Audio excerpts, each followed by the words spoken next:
Ladies and gentlemen, boys and girls, welcome back to the channel. And in today's video, I wanted to address something because the other day I made a video that was titled, "The Finals is Dying and What Can Save It?" And I seem to have pissed off quite a bit of the Finals community. So first things first, to the Finals community, I apologize for being so bluntly honest about the metric of the game, but the player base is dwindling quickly. And there's a lot of reasons why, from not only the Finals community talking about it, but my friends that play the game and people I interact with telling me their thoughts and opinions on the game. So, from an outside perspective, I just want you to understand, play the game you want to play. If you love the Finals, love the Finals. But as someone who doesn't like it, I thought it'd be a great time for someone who's played a ton of first-person shooters and a channel dedicated to commentary and opinions to basically say, hey, this is what I think the Finals should do to make the game a little bit better. Because its player count is dropping fast. And it's not because of Pal World.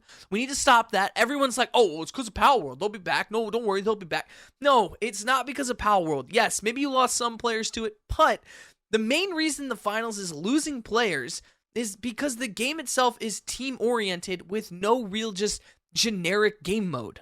So first things first, when you have a game like the Finals, a game that has different classes of small, medium, and large, that's a game, especially with a ranked mode. A style of game like that needs to have a role queue, because right now, the biggest complaint that I've seen, number one, in my comment sections, people talking about it, and going through Finals videos and Finals Discord and all sorts of stuff, and talking to people overall, the number one complaint is the classes are unbalanced, and when you join a game, you're going to have two people playing a light character, one play a big character, three big characters, three mediums. There's no like you must play this style. And when you have a game that is oriented around having three different styles, especially like I said, a ranked mode, you need to have these kind of lock-in queues where I'm going to join the game as a small, so now it needs to search for a medium and large and vice versa. If you don't have that, the game is going to fail because the ranked mode won't be successful. And honestly, a lot of people got mad at me in the last video for this, but I'm going to outright say it. Not having a deathmatch style mode where it's just learning the guns and being able to play to a certain score with like 6v6, or even if you did 3v3v3v3 just deathmatch where it's just killing, you kind of are going to fail. Every successful first-person shooter game, whether it was in the beginning or adopted later on, a deathmatch style game. CSGO, Valorant, we even have an Apex Legends. Call of Duty obviously is a deathmatch machine. You run in and you just brainlessly kill each other over and over and over and over again. Having a game like this that has a special mode, just like Overwatch, where they have a payload mode and a capture mode, they have a deathmatch mode in Overwatch because some people want to play that arena-style deathmatch mode.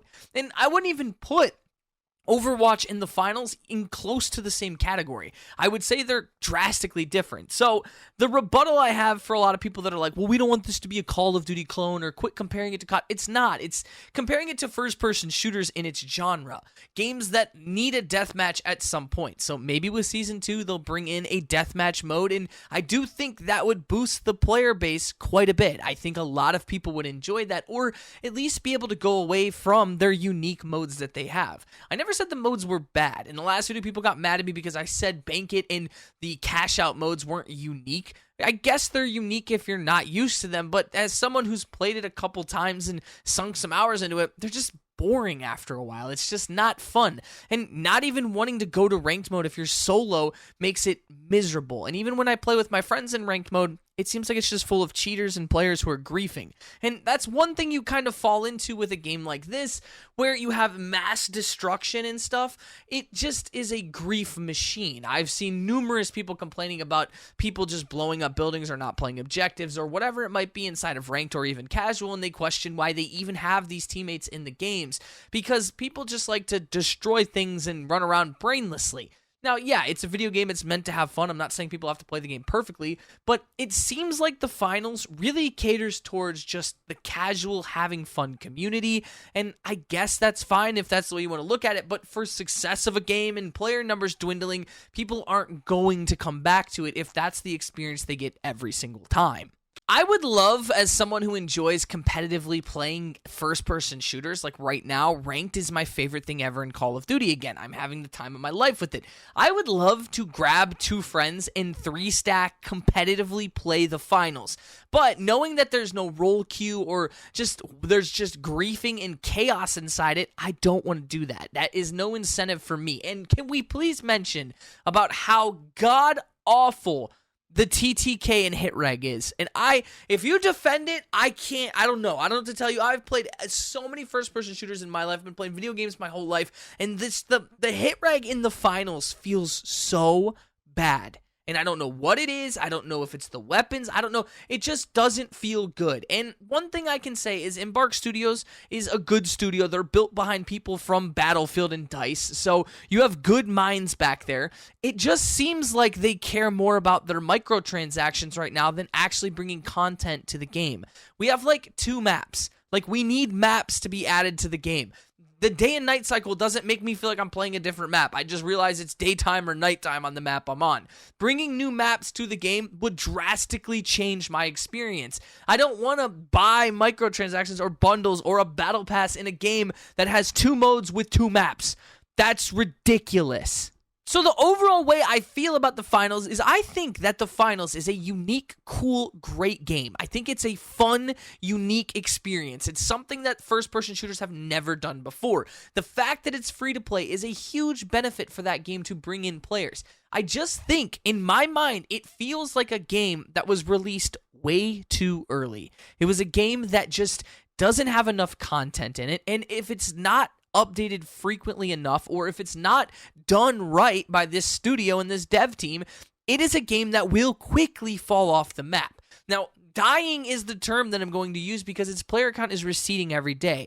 We're like 30 days away from Season 2, and if you don't give your players in that month something to look forward to, whether it's hyping it up or maybe mini things and not events, I'm not saying cosmetics, I'm saying a new map or just something for your players to touch on from now until then in 30 days, bringing everyone back for Season 2 is going to be very difficult. Especially with things like Modern Warfare 3 Season 2 coming out and the hype of X-Defiant eventually launching another free-to-play first-person shooter.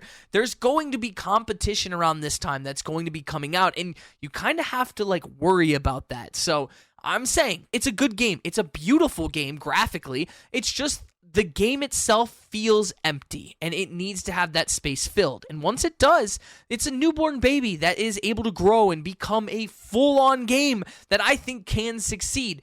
You just got to add the right things, and I'm telling you, a deathmatch mode of some sort, a domination mode of some sort, you will change your player base by bringing that in. Not only do they get to learn the weapons, so they get to learn how to play the game more, you get just kind of an escape from the tournament-style modes, and it makes those tournament cash-out and bank-out modes even more unique. So, hope I got some friends back in the finals community, and you kind of understand where I'm coming from in this. I love you guys to death. Appreciate all love and support recently here on the channel. You guys have been awesome. And I'm sorry, finals community, if I pissed you off. I'm just keeping it real like we always do here on the channel. So, I'll see you guys in the next video. You are beautiful, one of a kind. And until next time, boys, deuces.